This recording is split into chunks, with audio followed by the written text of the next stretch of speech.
ఒక్కోసారి ఒక సినిమా బాగుండడానికి బాలేకపోవడానికి ఆ సినిమా జయాపజయాలకు అసలు సంబంధం ఉండదు.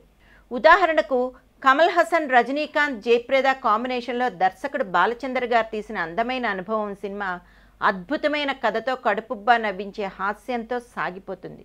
సినిమా ఫలితం ఫ్లాప్. ఈ సినిమాకు విమర్శకులు 20 ఏళ్ల తర్వాత రావాల్సిన సినిమా అని, అలాగే అందమైన గోదావరి నది అందాల మీద అక్కినేని నాగేశ్వరరావు కథానాయకుడిగా బాపు దర్శకత్వంలో వచ్చిన అందాల రాముడు మొదటిసారి విడుదలైనప్పుడు ఫ్లాప్. దాని మీద బాపు గారే వేసుకున్న కార్టూన్ ఆడుంటే ఈ రోజుకి 100 రోజులు అని. అదే సినిమా రెండోసారి విడుదలై సూపర్ హిట్ అయింది. అలాగే వెంకటేష్, శ్రీదేవి, ఆర్జీవి సినిమా క్షణక్షణం కూడా first release flop, second release hit. ఇలాంటి కోవలోకి వచ్చేదే జంధ్యాల దర్శకత్వంలో వచ్చిన చిరంజీవి చంటబ్బాయి కూడా. ఇంటిల్లపాది హాయిగా నవ్వుకోతగ్గ చక్కని కుటుంబ కథా చిత్రం. ఇప్పటికీ టీవీలో వచ్చినప్పుడల్లా ప్రతి ఒక్కరూ హాయిగా చూసే చిత్రం. కానీ ఫలితం ఫ్లాప్. నవరసాల్లో అతి కష్టమైంది హాస్యం. నటులు తాము తెర మీద నవ్వకుండా థియేటర్లో ప్రేక్షకులను నవ్వించాలి. అటువంటి హాస్యాన్ని అవలీలగా చక్కని ఈజ్తో పండించడంలో సుప్రీం హీరో చిరంజీవి దిట్ట.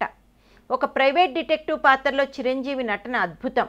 మన్మధుడు, నువ్వు నాకు నచ్చా వంటి సినిమాల్లో అన్ని పాత్రల్లో హీరో పాత్రతోనే కామెడీ చేయించి హీరో మీదే జోకులు వేయటం వంటివి అప్పుడు చూస్తూనే ఉన్నాం. కానీ 2 దశాబ్దాల క్రితమే అటువంటి హీరో పాత్రని చిరంజీవి సినిమాలో చేశారు.